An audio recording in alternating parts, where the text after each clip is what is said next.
मेरा अपना मंत्रिमंडल में पदभार संभालने के बाद और मेरे पास दो मिनिस्ट्री है। दो मिनिस्ट्री का पदभार संभालने के बाद ऑफिशियली आज आपसे मिलने का मौका मिला। आज रिव्यू मीटिंग लिया। मुख्यमंत्री पेमा खांडू जी और उप मुख्यमंत्री चौनामेन जी और मिनिस्टर सोशल वेलफेयर और साथ में कई डिपार्टमेंट्स यहाँ अरुणाचल में संभाल रहे हैं। केंतो जिनी साहब जो मेरा लाइन मिनिस्ट्री संभाल रहे हैं वो भी मौजूद थे, और रोदे बुई जी जो एडवाइज़र है डिपार्टमेंट का, जो सोशल वेलफेयर और बाकी और देख रहा है।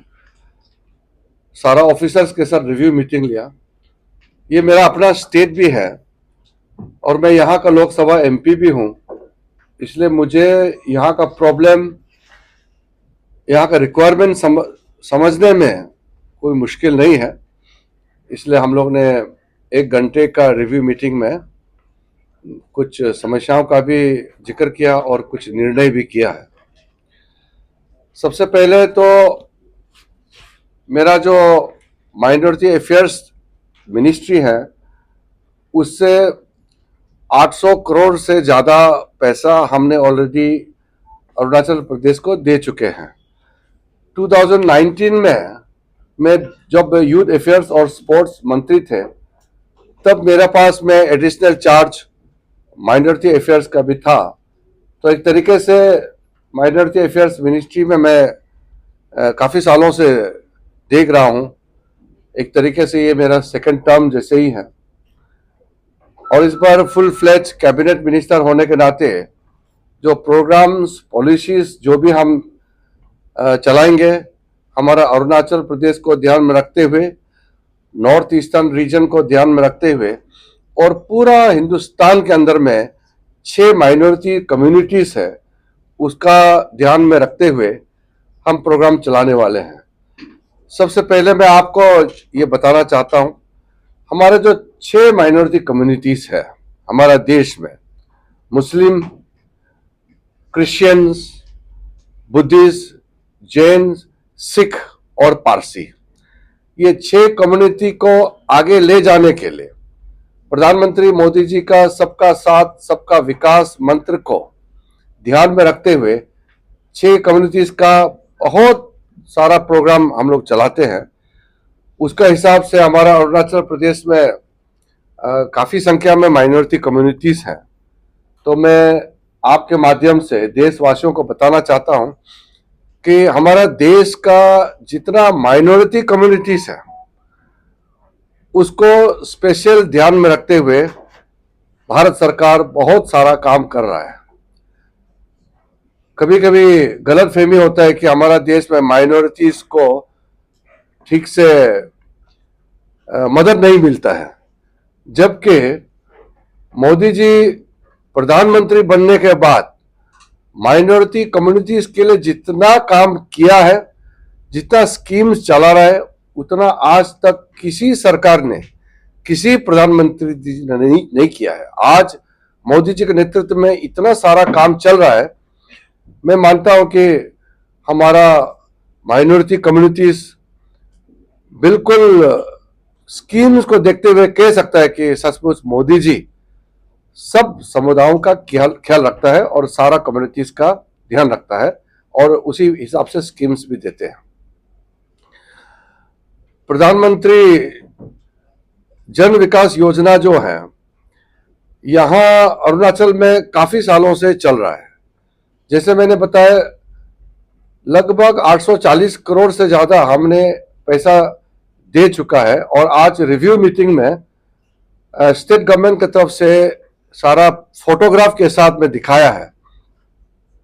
जितना भी स्कूल का बिल्डिंग्स बना है, मल्टीपर्पज हॉल्स बना है, स्किल डेवलपमेंट के लिए, बाकी डिपार्टमेंट के लिए जितना भी स्कीम सपोर्ट हम लोग ने दिया है, वो सारे के सारे स्कीम्स देखने के बाद मैं ये कह सकता हूँ कि स्कीम्स का इम्प्लीमेंटेशन अच्छी तरीके से हुए हैं। फिजिकल इंफ्रास्ट्रक्चर का डेवलपमेंट बहुत अच्छा से हुआ है। एक चीज का कमी जो दिखाई दिया वो है उस स्कीम का जियो टैगिंग जो है अभी पूरा नहीं हुआ है। यानी कि स्कीम जितना इम्प्लीमेंट हुआ है उसका प्रूफ के लिए भारत सरकार के पास उसका पूरा इंफॉर्मेशन रखने के लिए जियो टैगिंग का प्रावधान किया गया है। तो आज हमारे मौजूद में मुख्यमंत्री जी ने निर्देश किया है कि 1 महीने के अंदर में सारा स्कीम्स जो माइनॉरिटी अफेयर्स मिनिस्ट्री से सैंक्शन किया है, सारा स्कीम्स का जियो टैगिंग होना चाहिए, ताकि कोई भी आदमी किसी भी वक्त स्कीम्स के बारे में तुरंत लोकेशन कर सके और जानकारी प्राप्त कर सके। स्कीम का प्रायोरिटी के हिसाब से एजुकेशन सेक्टर में सबसे ज्यादा स्कीम्स अरुणाचल को मिला है। आज अरुणाचल स्टेट गवर्नमेंट की तरफ से कुछ और रिक्वेस्ट आया है जो मैं आपको बताना चाहता हूं। सबसे पहले कुछ ब्लॉक्स में माइनॉरिटी अफेयर्स का स्कीम्स इंप्लीमेंट नहीं कर पा रहा है, उसको पूरा करने के लिए रिलैक्सेशन का रिक्वेस्ट किया गया है। तो मैं आज यहां घोषणा भी किया है कि कुछ रिलैक्सेशन हम करेंगे ताकि पूरा अरुणाचल प्रदेश में मेरे माइनॉरिटी अफेयर्स मिनिस्ट्री से जो भी स्कीम है हर एक ब्लॉक में और हर एक डिस्ट्रिक्ट में लागू कर सके। ऐसा हम रिलैक्सेशन करने वाले हैं, चाहे वो पॉपुलेशन क्राइटेरिया हो, चाहे वो ज्योग्राफिकल ज्यूरिस्डिक्शन का क्राइटेरिया हो, हम रिलैक्स करेंगे। दूसरा, हमने कहा है कि हेल्थ सेक्टर को हम प्रायोरिटी देना चाहते हैं। हमारे दोनों मंत्री जी केंतो जिनी जी और एडवाइजर युमतो बुई जी हमारा रोदे बुई जी दोनों ने भी सजेशन दिया है health sector, youth affair sports में स्पोर्ट्स फैसिलिटीज क्रिएट करने में मेरा मिनिस्ट्री से भी पैसा दिया जाएगा। हेल्थ में जैसे हेल्थ हॉस्पिटल का, डिस्पेंसरीज का और कुछ यूनिट्स खड़ा करने में पैसे का जरूरत पड़ेगा, उसमें हम इन्हेंसमेंट करेंगे और हम ज्यादा रुपया सैंक्शन करेंगे। उसके अलावा जैसे ड्रिंकिंग वाटर सप्लाई में, जल जीवन मिशन में पानी का तो पूरा सेचुरेशन मोड में आ गया है, फिर भी कहीं कहीं गैप हो जाता है। पुराना स्कीम, पुराना वाटर सप्लाई टूट गया हो, जैसे अभी बारिश फ्लड का समय में कोई स्कीम टूट जाता है या कहीं कुछ गड़बड़ हो जाता है, तो गैप फंडिंग के लिए हमने निर्णय किया है कि मेरे मिनिस्ट्री से वाटर सप्लाई का उसमें भी हम लोग ध्यान देंगे। दूसरा एक फोकस एरिया है स्किलिंग के लिए और ट्रेनिंग के लिए। हमारा प्रदेश में काफी युवा जो टैलेंटेड है, पढ़ा लिखा है, उसको स्किल्ड करना है, उसको एम्प्लॉयमेंट वर्दी बनाने के लिए, काम कर सकने के लिए उसको ट्रेनिंग स्किलिंग दिया जाएगा। उसके लिए मल्टीपर्पस जो हम लोग का स्कीम्स होगा जिसमें ट्रेनिंग भी होगा, स्किलिंग भी होगा और जॉब क्रिएशन के लिए उसमें अपॉर्चुनिटीज भी दिया जाएगा। तो इसके लिए स्टेट गवर्नमेंट ने हुनर हट का रिक्वेस्ट किया है। हुनर हट में जैसे कि एक जगह में किसी भी टाउन में जो लोकल हैंडीक्राफ्ट, टेक्सटाइल्स, हैंडलूम वगैरह आइटम्स जो होता है उसको सेल करने के लिए स्पेशल मार्केट टाइप का चाहिए, जहां हमारे गांव के महिलाओं का, युवाओं का उसमें आ करके अपना शॉप रख सकते हैं। वहां सामने में ट्रेनिंग होगा, प्रोडक्शन होगा और वहां सेल भी कर सकते हैं। इस तरह का हुनर हट बनाने का हमने फैसला किया है। उसके अलावा महिलाओं के लिए स्पेशल वुमेन एम्पावरमेंट के लिए हम लोग फैसिलिटी सेंटर हम देना चाहते हैं। तो महिलाओं के लिए जो स्कीम्स आएंगे उसका प्रायोरिटी स्टेट गवर्नमेंट को करने के लिए हमने कहा है। यहाँ जो सोशल वेलफेयर डिपार्टमेंट है वो मल्टीपर्पस जैसे डिपार्टमेंट है जिसने अलग अलग मंत्रालय को देखना होता है। तो माइनॉरिटी अफेयर्स मिनिस्ट्री को भी देखता है, सोशल जस्टिस एम्पावरमेंट को देखता है। इस प्रकार से उनका मल्टीपर्पस रोल है। तो डिपार्टमेंट को थोड़ा सा स्ट्रेंथन करने का आवश्यकता है। तो चीफ मिनिस्टर साहब और डिप्टी चीफ मिनिस्टर साहब ने आज कहा है कि इसको स्पेशल ध्यान देंगे। और बजटरी सपोर्ट, ये जो आने वाला बजट है उसमें हमारा सेंट्रल से जितना पैसा होगा, पैसा जो भी रिलीज होगा उसको सप्लीमेंट करने के लिए किसी एमपी लेड एमएलए लेड का जरूरत नहीं पड़ेगा। वो बजटरी सपोर्ट से स्कीम को सप्लीमेंट करने के लिए निर्णय हुआ है।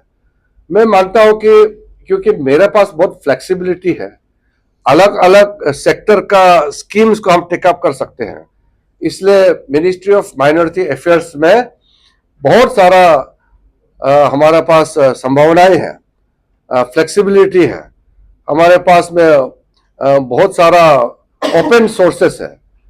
तो मैं आप सबको आपके माध्यम से अरुणाचल के जनताओं को कहना चाहता हूं कि आने वाले कुछ दिनों के अंदर में हम अपने मिनिस्ट्री से अरुणाचल के लिए प्रायोरिटी में बहुत सारा स्कीम्स और नए नए स्कीम्स हम देने वाले हैं। आज हमने 2 स्कीम्स तो आज ही सैंक्शन कर दिया है। एक तो upgradation of community play ground वहाँ चांगलांग डिस्ट्रिक्ट में हमने अप्रूव किया है एक स्कीम का, और दूसरा है upgradation of infrastructure at government ME school पक्तू है मालिंग, पक्तू मालिंग अपर सुबनसिरी में।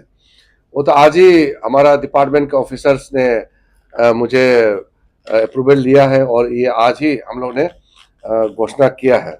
उसके अलावा 35 करोड़ सेंट्रल शेयर जो ऑन गोइंग प्रोजेक्ट है, काफी कार्यक्रम चल रहा है, उसका 35 करोड़ भी आज ही अरुणाचल प्रदेश को हमने अप्रूव कर दिया है। तो इस प्रकार से ये शुरुआत है। आने वाले दिनों में हमारे यहाँ के जो विभाग है उनसे तालमेल करके मेरा मिनिस्ट्री का ऑफिसर्स लोग रिव्यू मीटिंग लेते रहेंगे।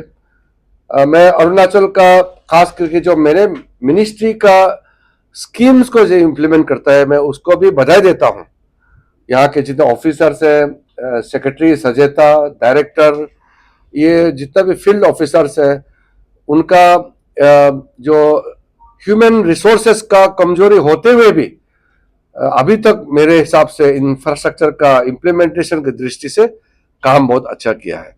अब नया सरकार बना है और केंतोजिनी साहब को मिनिस्टर बनाया है, रोदेबुई साहब को इसका एडवाइजर बनाया है।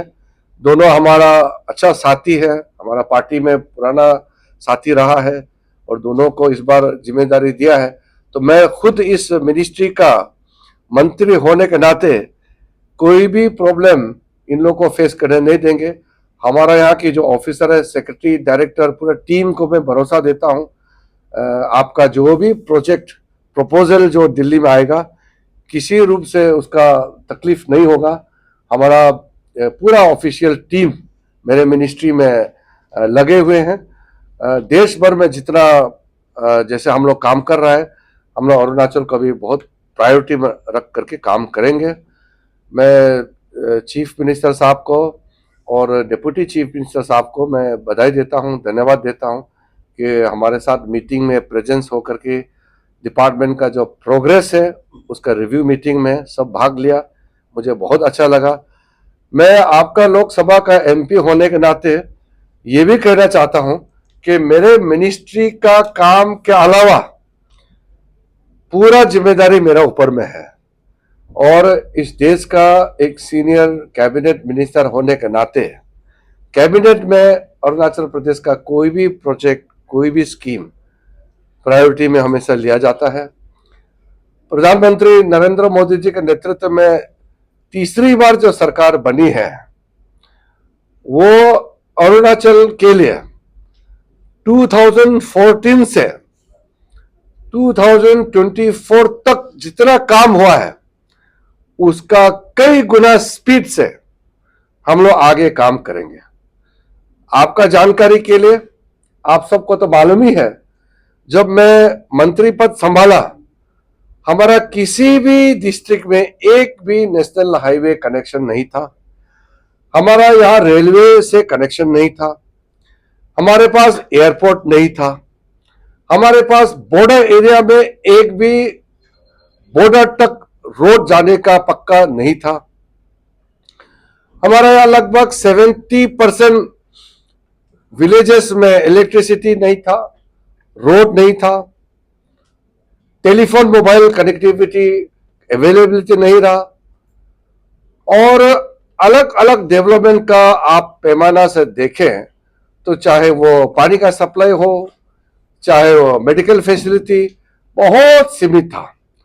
10 साल के अंदर में अरुणाचल प्रदेश में लगभग अब हर एक डिस्ट्रिक्ट में 4G नेटवर्क टेलीफोन लाइन का फैसिलिटी हम लोग ने कंप्लीट कर चुका है। कुछ गांव और कुछ एरिया में बाकी है जिसका टावर इरेक्शन का काम चल रहा है और नेटवर्क का कमजोरी है। वो आने वाले दिनों में हम लोग जितना जल्दी हो सके सबको 4G नेटवर्क का मोबाइल कनेक्टिविटी फैसिलिटी हम लोग कंप्लीट करेंगे। कुछ गांव बाकी है जिसको रोड पहुंचाना है, जिसका बहुत ज्योग्राफिकली बहुत तकलीफ एरिया है। उसका अभी 3 दिन पहले मैंने सारा प्रोजेक्ट दिल्ली में मंगाया है। 3rd फेज PMGSY का, वो भी बहुत बड़ा प्रोजेक्ट है, बहुत ज्यादा पैसा उसमें लगेगा। उसका भी अप्रूवल बहुत जल्दी होने वाले हैं। सबसे बड़ा प्रोजेक्ट फ्रंटियर हाईवे का टेंडरिंग प्रोसेस शुरू हो चुका है। मैंने पहले भी अपील किया है कि जितना भी फ्रंटियर हाईवे से छूने वाला गांव है, कॉम्पेंसेशन तो मिलेगा ही, लैंड का कॉम्पेंसेशन मिलेगा, लेकिन पब्लिक का समर्थन चाहिए। लगभग 40,000 करोड़ का फ्रंटियर हाईवे प्रोजेक्ट, कुछ कुछ उसमें लिंक प्रोजेक्ट है, कुछ पहले पुराना रास्ता बन चुका है उसका अपग्रेडेशन है, कई टनल भी बनाना होगा।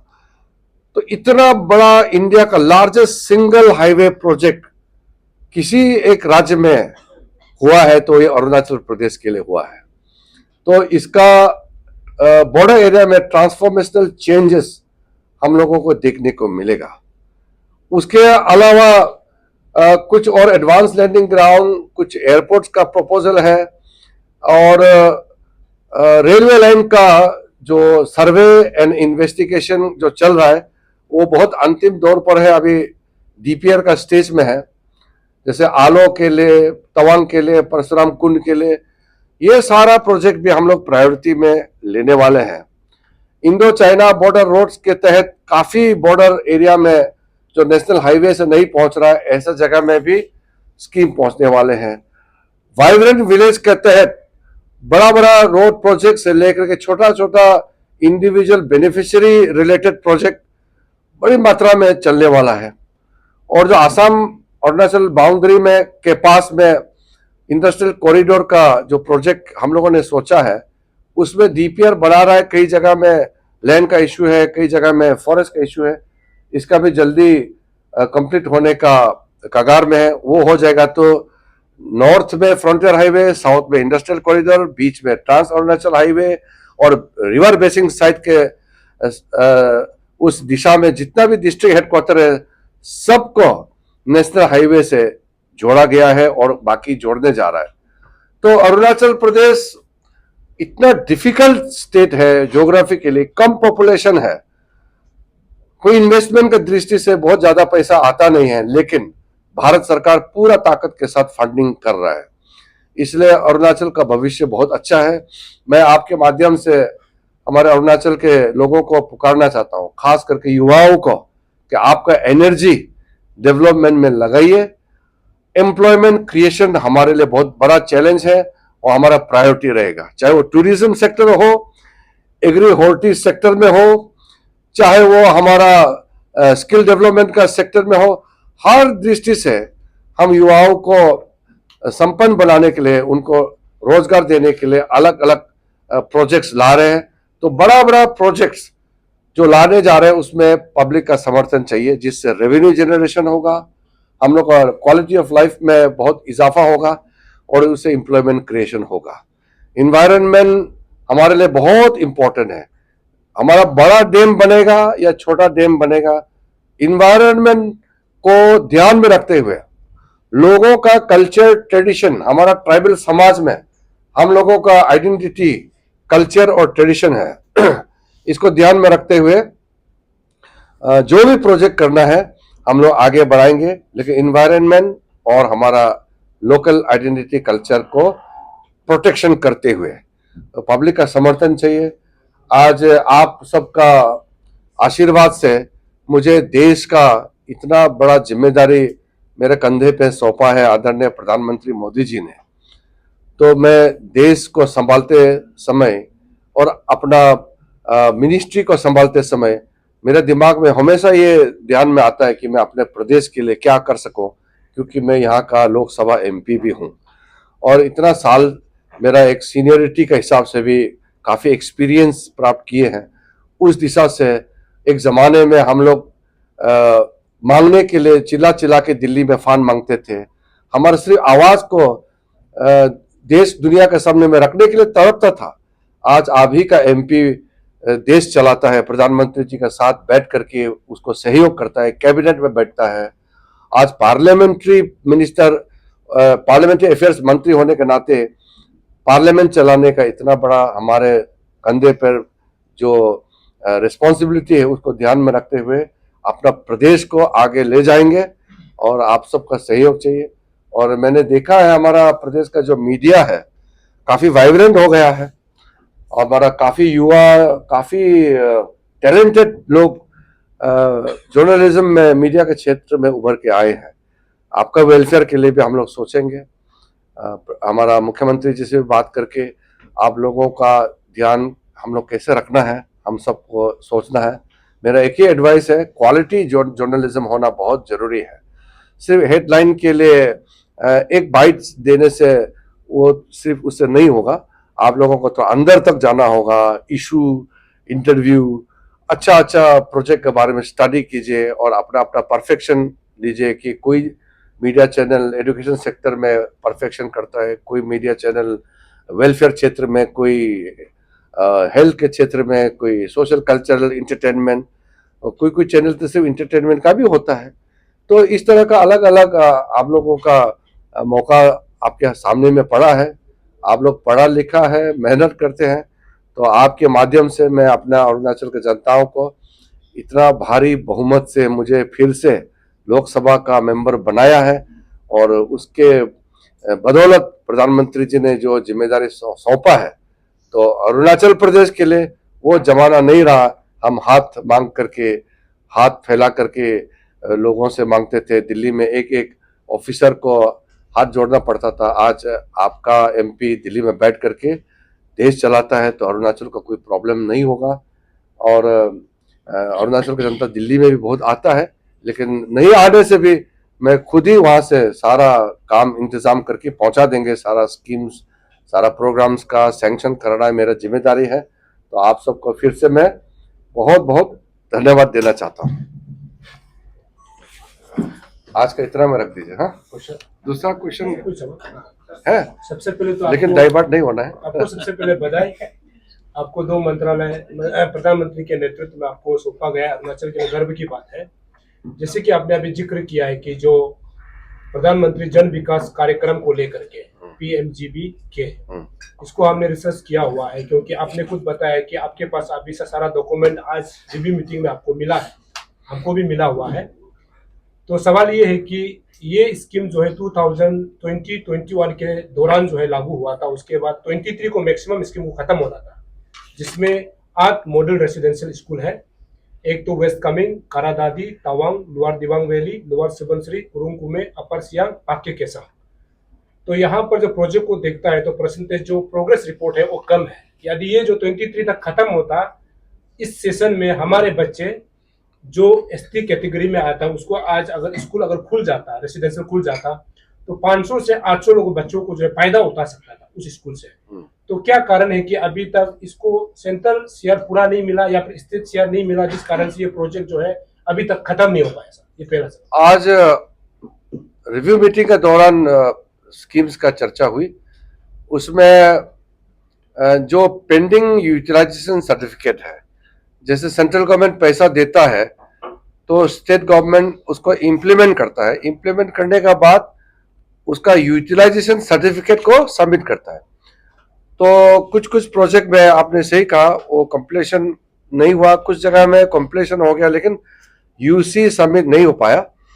तो आज मुख्यमंत्री जी ने निर्देश दिया है कि जियो टैगिंग के साथ साथ जो इनकम्प्लीट प्रोजेक्ट्स को भी आगे तेजी से बढ़ाने के लिए वहाँ के जो डिस्ट्रिक्ट के डिप्टी कमिश्नर्स को भी इसमें हम लोग ऑन बोर्ड रखना है। और जो प्रोजेक्ट अभी कंप्लीट नहीं हुआ, मेरे ध्यान में भी कई प्रोजेक्ट्स आ रहा है और आपने भी जो जिक्र किया उसका मैं भी इनॉग्रेशन नहीं कर रहा हूँ। जो पूरा कंप्लीट करेंगे तभी हम इनॉग्रेट करेंगे। तो जल्दी से जल्दी इसका इम्प्लीमेंटेशन हो जाए, कंप्लीशन हो जाए, उसका ध्यान हम लोगों को है। अरुणाचल में एक प्रॉब्लम यह है कि बारिश का वजह से, जैसे इस वक्त फ्लड और बारिश का मौसम है, काम पूरा रुक जाता है। तो स्पेशली पहाड़ी इलाकों में सेंट्रल प्रोजेक्ट्स को कंप्लीट करने में कभी कभी दिक्कतें आते हैं। एक तो कैपेसिटी का इशू भी है, दूसरा हमारा यहाँ का वेदर कंडीशंस, क्लाइमेटिक कंडीशंस है, वो भी थोड़ा सा अनुकूल नहीं रहा। लेकिन आज जो रिव्यू मीटिंग के हिसाब से मुझे लगता है कि अभी सीएम साहब ने जैसे डायरेक्शन दिया है चीफ सेक्रेटरी को, अपने सेक्रेटरी डिपार्टमेंट के सेक्रेटरी साहब को, तो अब जितना जो डिलेड प्रोजेक्ट है वो भी मेरा ख्याल से हम लोग बहुत जल्दी कंप्लीशन करेंगे, तो ताकि बच्चे उसमें आप जैसे कह रहे हैं उसको इस्तेमाल कर सके, अपना वहाँ एक्टिविटीज, अपना एकेडमिक जो एक्टिविटीज है वो कर सके। इसके ध्यान में रखते हुए प्रोजेक्ट जल्दी इम्प्लीमेंट करना है। मैं खुद भी बारिश के बाद में कुछ प्रोजेक्ट्स का on the spot physical verification और देखने के लिए मैं भी जाऊंगा। स्मार्ट क्लास आपने सुना होगा, स्मार्ट क्लास भी आपके माइनॉरिटी के अंतर्गत आता है। ये 18-19 को लागू हुआ था, जिसमें स्मार्ट क्लासरूम इक्विपमेंट्स हुआ था, 15 डिस्ट्रिक्ट में था।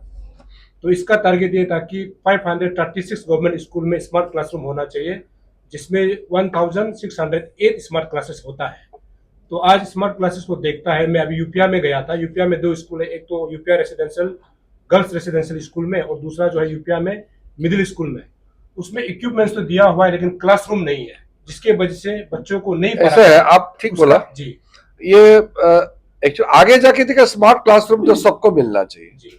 पायलट बेसिस पे कहीं शुरू होता है, मगर आखिर तो सब बच्चों को हर फैसिलिटी जो मॉडर्न समय में मिलना चाहिए। हर एक क्लासरूम स्मार्ट क्लासरूम होना ही चाहिए। कंप्यूटराइजेशन के माध्यम से, टीचिंग मेथोडोलॉजी के माध्यम से, अलग अलग तरीके से होना चाहिए। ये तो यूनिवर्सल हमारा एजुकेशन पॉलिसी में ही है, और मैं चाहता हूं कि हमारा हर एक ट्राइबल बच्चे अच्छा से अपना शिक्षा प्राप्त कर सके। उसके लिए अच्छा सुविधा, अच्छा टीचर, ये बहुत जरूरी है। और अभी यहाँ नया गवर्नमेंट बना है अरुणाचल में, तो उसके हिसाब से भी जो नया अभी बजट आएंगे वो बजट में अच्छा एजुकेशन का फैसिलिटी के दृष्टि से बजट एलोकेशन भी अच्छा से होगा। सर, माइनॉरिटी जो है, माइनॉरिटी अभी सजेता के अटैक्स में चला रहा है। हाँ। आप मंत्री बन गए तो यहाँ पे नया कमिश्नर होगा, फिर आप नहीं, ठीक है। देखिए, स्टेट में हर एक मंत्रालय के हिसाब से डिपार्टमेंट बनाने का कैपेसिटी नहीं हो सकता है। जो अरुणाचल छोटा स्टेट है तो हमारा बजट छोटा होता है, और बड़ा स्टेट में तो एक एक बजट में 10,000 20,000 करोड़ का बजट होता है, तो वो डिपार्टमेंट चला सकता है। अरुणाचल में एक एक डिपार्टमेंट 2-3 सब्जेक्ट देखता है कभी कभी। तो जैसे अभी आप ये केंतो जिनी साहब को देखिए, वो अभी कितना 5-6 डिपार्टमेंट देखता है। तो यहाँ अब 12 मंत्री हैं, 12 मंत्री में तो मल्टीपल डिपार्टमेंट को देखना ही पड़ेगा। उसी प्रकार से जो हमारा डिपार्टमेंट है, एक एक कमिश्नर सेक्रेटरी के पास में मल्टीपल डिपार्टमेंट होता ही है, और डिपार्टमेंट में भी कोई कोई ऐसा है जो जिसके पास मल्टीपल विभाग भी हो सकता है। लेकिन मेरे हिसाब से जो अभी बना है ठीक है। सिर्फ उस जो एग्जिस्टिंग डिपार्टमेंटल स्ट्रक्चर को सिर्फ हम लोग कैपेसिटी बढ़ाना है, उसको इनहेंस कर सकते हैं। लेकिन डिपार्टमेंट का जो स्ट्रक्चर की दृष्टि से तो स्टेट का कन्वीनियंस हिसाब से मेरे ख्याल से ठीक ही चल रहा है। चाइना बॉर्डर डिस्ट्रिक्ट इस वक्त अंजो जैसे है, कुरुंगु में है, हर साल सर ये डिस्ट्रिक्ट कट ऑफ हो जाती है। तो ये ब्लेम किया जाता है कि बीआरओ जैसे मिनिस्ट्री ऑफ डिफेंस के अंदर है, आप सेंट्रल में मिनिस्टर हैं, तो लो क्वालिटी का काम, और एलिगेशन लगाई जाती है कि करप्शन है बीआरओ में और लो क्वालिटी काम, ब्रिजेस बनाए जाते हैं। अंजो डिस्ट्रिक्ट, कुरुंगु में जितने भी इंटीरियर बॉर्डर डिस्ट्रिक्ट है चाइना की, वहाँ बीआरओ की तरफ से काम किया होता है। ये तो जैसे ये चीज को लेके आप एक दो इशू है इसमें।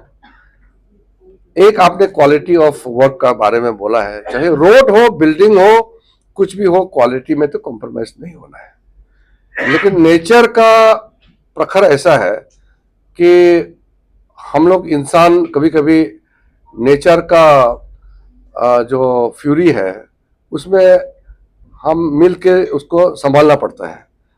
जैसे अमेरिका में कभी कभी न्यूयॉर्क शहर भी फ्लड में डूब जाएगा। जापान जैसे सबसे एडवांस कंट्री में भी कोई सुनामी आता है, अर्थक्वेक आता है या फ्लड आता है तो रास्ता टूट जाता है। आपने देखा होगा कितना किलोमीटर रास्ता टूट जाता है, लेकिन थोड़ा जल्दी से उसका रेस्टोरेशन करना ये प्राथमिकता होना चाहिए। उसी प्रकार से जैसे आसाम में हर साल बाढ़ आता है, वो बाढ़ नदी का पानी को तो आप रोक नहीं सकते हैं। उसी प्रकार से हम ये कर सकते हैं कि जो बाढ़ आएगा तो अपने लोगों को बचाने के लिए जैसे हमारा टीम है, रेस्क्यू टीम वगैरह, वो पर्याप्त होना चाहिए। अरुणाचल इतना बड़ा स्टेट है, इतना दूर दूर रास्ता है, तो मॉनसून के समय में फ्लड से रास्ता ले जाता है, ब्रिजेस टूट जाता है और कभी कभी अनफॉर्चुनेटली जान भी जाते हैं। उसका रिलीफ, रेस्क्यू एंड रेस्टोरेशन ये हमारा प्राथमिकता होता है। तो हम लोग जैसे जहाँ रास्ता कट ऑफ हो गया तो उसको कैसे वहाँ सामान जो अर्जेंसी में कैसे पहुंचा सकता है, ये सब प्रावधान है। तो वो जब रास्ता टूटता है तो वो क्वालिटी से टूटने वाला चीज अलग होता है। कभी कभी तो क्वालिटी कुछ भी हो पर रास्ता ले जाता है, तो इसमें नेचर के सामने में इंसान बहुत छोटा हो जाता है कभी कभी। लेकिन इंसान का तकलीफ को कैसे कम करना है ये हमारा दायित्व है। हम लोग जितना जल्दी हो सके लोगों का तकलीफ को हम लोग दूर कर सके। स्टेट गवर्नमेंट अलर्ट है, सेंट्रल गवर्नमेंट भी अलर्ट है, और अरुणाचल का जो भी कट ऑफ हो गए हैं बाकी देश के अन्य भागों से, जो भी मेन रोड या लिंक रोड या विलेज रोड कट ऑफ होता है, उसका रेस्टोरेशन के लिए हम लोग प्रायोरिटी में काम करेंगे। सर आप कल आपने ये बोला था कि behavioural changes towards outside and investor बाहर से आके ये सब बात आपने कहा था। तो सर अरुणाचल में देयर इज एम्पल रिसोर्सेज है बहुत, तो is there like any kind of step और आइडिया और is proposing any kind of step or idea to enhance the scope of industrial opportunities in Arunachal? देखिए, अरुणाचल प्रदेश आप सबको मालूम है अपने आप में एक बहुत ही आइसोलेटेड स्टेट रहा है बहुत सालों तक।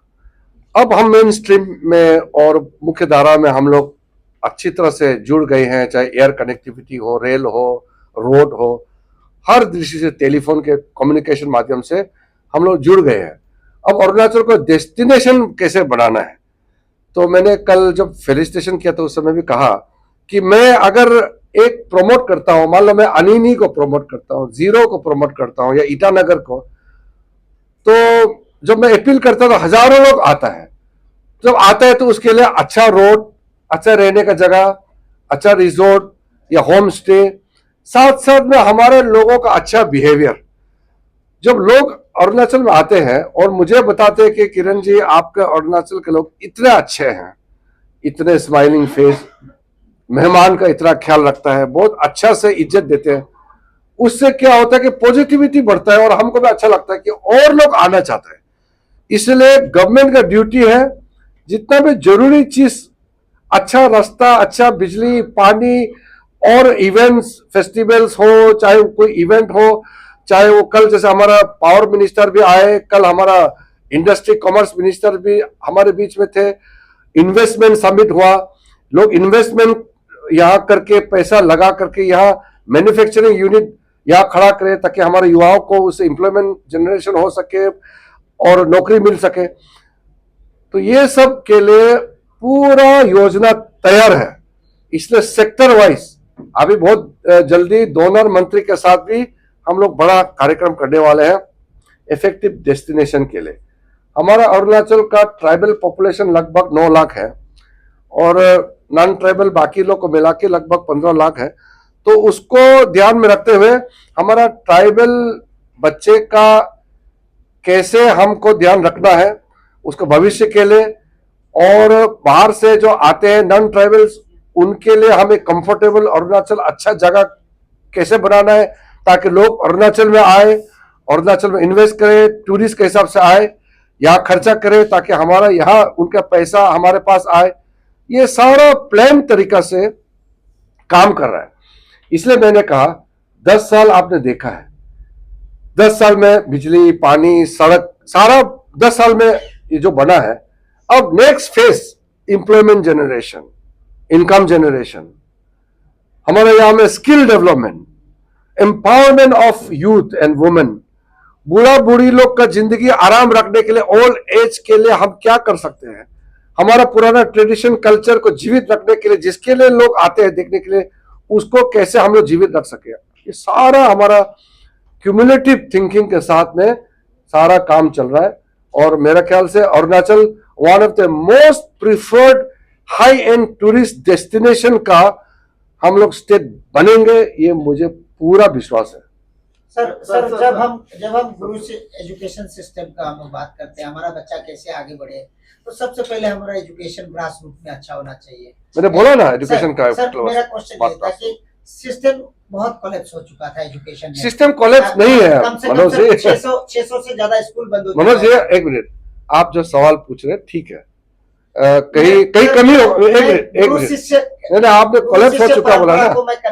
एक मिनट, आपने सिस्टम कोलैप्स हो चुका बोला, इसलिए मैं बोल रहा हूँ कोलैप्स नहीं हुआ।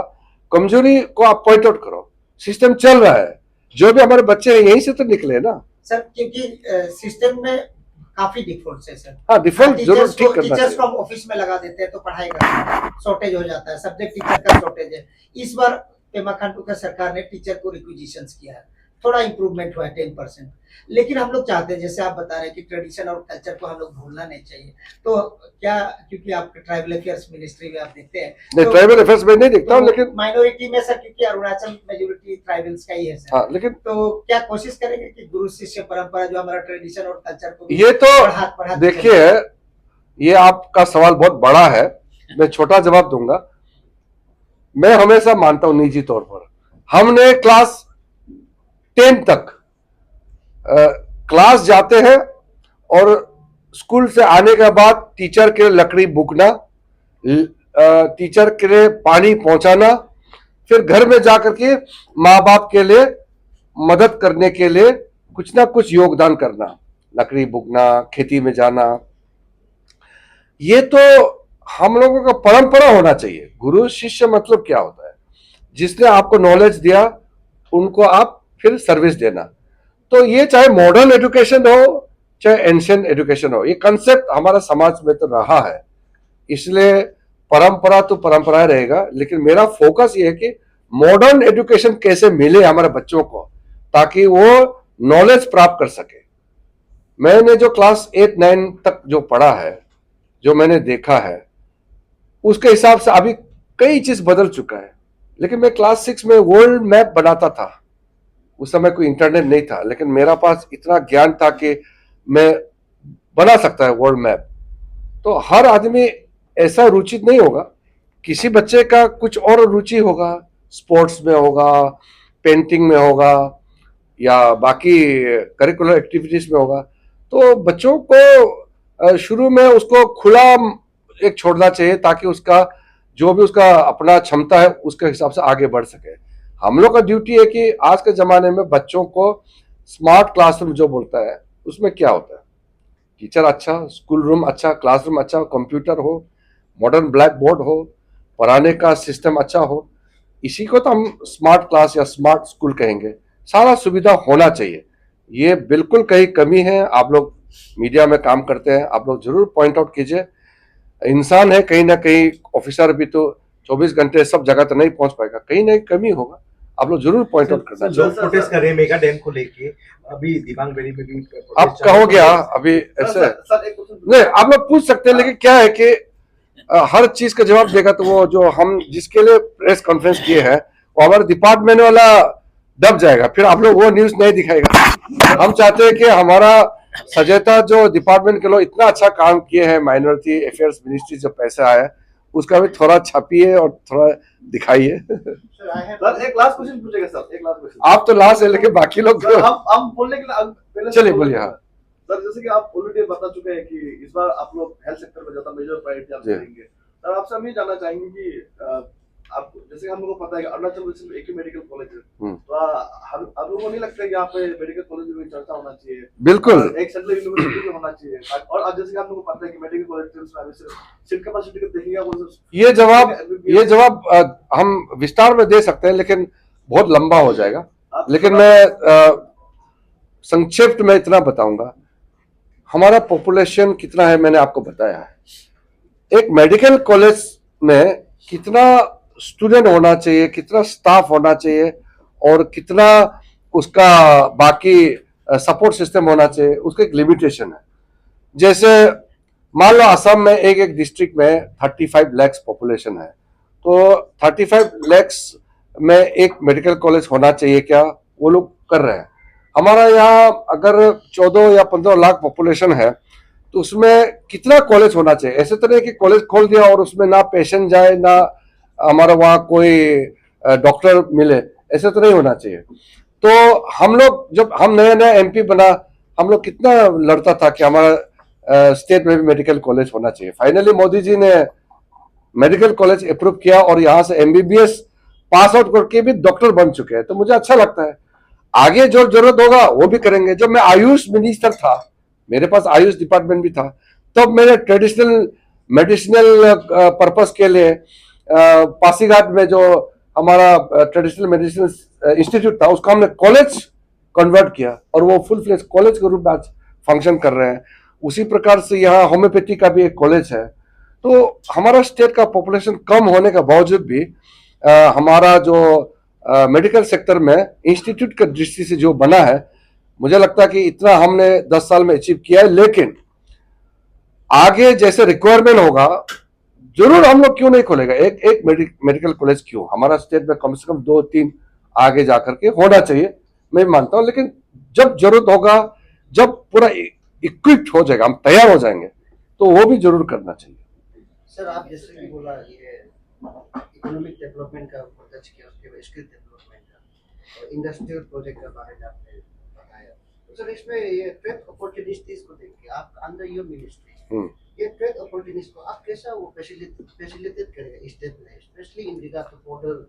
हमारा ऐसा है, जैसे कि अगर हमारा प्रदेश के थ्रू से किसी विदेश के साथ ट्रेडिंग करने का व्यवस्था होता है, तो उसमें जो हट्स होते हैं, ट्रेड कस्टम सेंटर वगैरह जो होते हैं, वो अलग अलग विभाग से देखते हैं। हमको भी जरूरत है, हम जरूर देखेंगे। लेकिन अनफॉर्चुनेटली हमारा स्टेट के साथ फुल फ्लेज बॉर्डर ट्रेड अभी नहीं है। कारण क्या है कि भूटान छोटा सा देश है, तो वहां पे मार्केट नहीं है।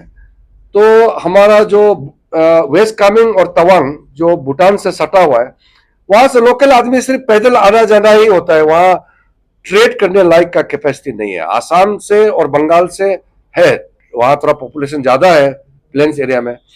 हमारे तवांग से और उस साइड ताशीगांग एरिया और ये खलाक्तांग साइड से उस तरफ मेला भूटान जो समरुप जोंकार एरिया है, वहां पे फॉर्मल ट्रेड नहीं है, मतलब उतना वॉल्यूम नहीं है, तो उतना कर नहीं सकते। म्यांमार के साथ में आप जानते हैं 500 पास से हमारा म्यांमार का साथ आना जाना जरूर होता है। लेकिन जो पुराना स्टील वेल रोड है, जब ब्रिटिश थे, ब्रिटिश के रूल के समय में स्टील वेल रोड में ब्रिटिश चलते थे। वो क्योंकि एक ही देश था ब्रिटिश समय में, तो म्यांमार, इंडिया, वो सब ब्रिटिश का सिंगल यूनिट था। बाद में अलग देश बन गया, तो म्यांमार का जहां स्टील वेल रोड जहां से गुजरता है, वो अभी सिविल वॉर में है। वहां म्यांमार गवर्नमेंट का तो कंट्रोल है नहीं, आप लोग जानते हैं। वहां तो सेपरेटिस्ट का अभी वहां रूल है। वहां म्यांमार गवर्नमेंट का कुछ भी नहीं चलता है, वहां उनका आदमी भी नहीं है गवर्नमेंट का भी। वहां रीजनल जो वहां ट्राइबल कॉन्फ्लिक्ट है, उस फंसे हुए हैं। तो इंटरनेशनल ट्रेड तो हम चाहने से नहीं होगा, पड़ोसी में भी तैयार होना पड़ेगा, वो भी चलना पड़ेगा। तो चाइना का साथ तो देखें 62 के बाद कंप्लीट ब्लॉक स्टॉप्ड है, बातचीत तक नहीं है। सिर्फ मिलिट्री तो मिलिट्री ही बातचीत होता है, बाकी वो नहीं। तो बॉर्डर ट्रेड का अनफॉर्चुनेटली हमारे पास इंटरनेशनल बॉर्डर ट्रेड नहीं है। तो जो भी है हमारा असम नागालैंड के साथ ही आगे जुड़ा है। लेकिन भविष्य में अगर होगा तो हम लोग जरूर ध्यान रखेंगे। लेकिन अरुणाचल से सामान इंटरनेशनल लेवल में एक्सपोर्ट हो, ये हम लोग इसको प्रायोरिटी करेंगे। स्पेशली जैसे स्पाइस या अच्छा आइटम्स है, फ्रूट्स जो ट्रॉपिकल फ्रूट्स भी हो सकता है या हमारा टेम्परेट फ्रूट्स भी हो सकता है जैसे कीवी वगैरह, एप्पल वगैरह, तो हमारे यहाँ से एक्सपोर्ट किया जा सकता है। लेकिन बॉर्डर ट्रेड के हिसाब से हमारा यहाँ अभी संभावना बहुत कम है। Thank you. Sir, one last question on आप तो और पूछा यहाँ भी। पे एक आंध्र स्टेट एक आंध्र प्रदेश कम्युनिटी है, उसके लिए एक ऑटोनोमस वेलफेयर हाँ। यहाँ बनाया हुआ है। हाँ। तो सर उन लोग अच्छा से अभी तक तो फैसिलिटीज अवेल नहीं कर पा रहे हैं। उसके बाद में उस उन लोगों का और एक है कि पूरा एक welfare society they are asking for one. नहीं, ऐसा है, ये लास्ट क्वेश्चन है। Thank you. पुरोहित कम्युनिटी ही नहीं, हमारा प्रदेश में बहुत सा कम्युनिटी है जो बहुत मिनिस्क्यूल है। जैसे एक गांव है, एक ही सब ट्राइब रहता है। आप लोग इतना जर्नलिस्ट लोग यहाँ बैठे हैं, मैं आपको पूछूंगा कि अरुणाचल में कितना सब ट्राइब है, आप भी मालूम नहीं होगा। मैं हमेशा बच्चों को ये बोलता हूँ अरुणाचल के, हम लोग बाहर में जाके बोलते हैं कि हम लोग को लोग इतना नहीं पहचानते हैं। खैर अभी तो मैं बैठा हुआ हूं तो पूरा देश जानते हैं, लेकिन ट्राइब वाइज तो इतना अभी तक बाहर लोग को नहीं मालूम अरुणाचल के बारे में। तो हम लोग कंप्लेन करते हैं ना कि अरुणाचल का ट्राइब का नाम आप लोग क्यों नहीं जानते हैं। तो अरुणाचल के अंदर में ही मैं आपको पूछता हूं कि आप कितना ट्राइब को आप जानते हैं अरुणाचल के अंदर में। अभी ये तकम सोनिया है, ये जर्नलिस्ट है, मैं इसको पूछूंगा कि अरुणाचल में कितना सब ट्राइब है, इनको भी नहीं मालूम होगा। वो तो छोड़िए, अभी वेस्ट कामेंग के अंदर में मैं अभी किसी एक जवान लड़का को बुला के पूछेगा, एक कॉलेज लड़का को, वो भी मालूम नहीं होगा, क्योंकि एक गांव एक सब ट्राइब भी होता है जो उसका भाषा बाकी दुनिया से अलग है। अरुणाचल में कई ऐसा कम्युनिटीज है, वो सब ट्राइब के नाम से अलग अलग लिखता है, लेकिन मेन कम्युनिटी में एक साथ जुड़ जाता है। तो पूरी कम्युनिटी अनफॉर्चुनेटली उनको बड़ा पहले मौका नहीं मिला काम करने का, तो पूरी कम्युनिटी के लिए जो वेलफेयर बोर्ड भी बनाया, जो भी काम है वो राज्य सरकार जरूर देखेंगे। लेकिन ट्राइबल अफेयर्स मिनिस्ट्री से प्राइम मिनिस्टर ने पीएम जनमन, प्रधानमंत्री जनमन जो योजना चलाया है, उसके हिसाब से बहुत ही वल्नरेबल प्रिमिटिव ट्राइब, मतलब जो एक्सटिंक्शन के कगार में बैठा हुआ है, उन लोगों के लिए स्पेशल कार्यक्रम चला रहा है। तो चाहे पुरुष हो, चाहे और भी जो छोटा छोटा एक गांव में 100 आदमी वाला कम्युनिटी भी है अरुणाचल में, उन लोगों के लिए पीएम जनमन योजना मोदी जी ने जो चलाया, उसके जरिए हम जरूर मदद पहुंचाएंगे।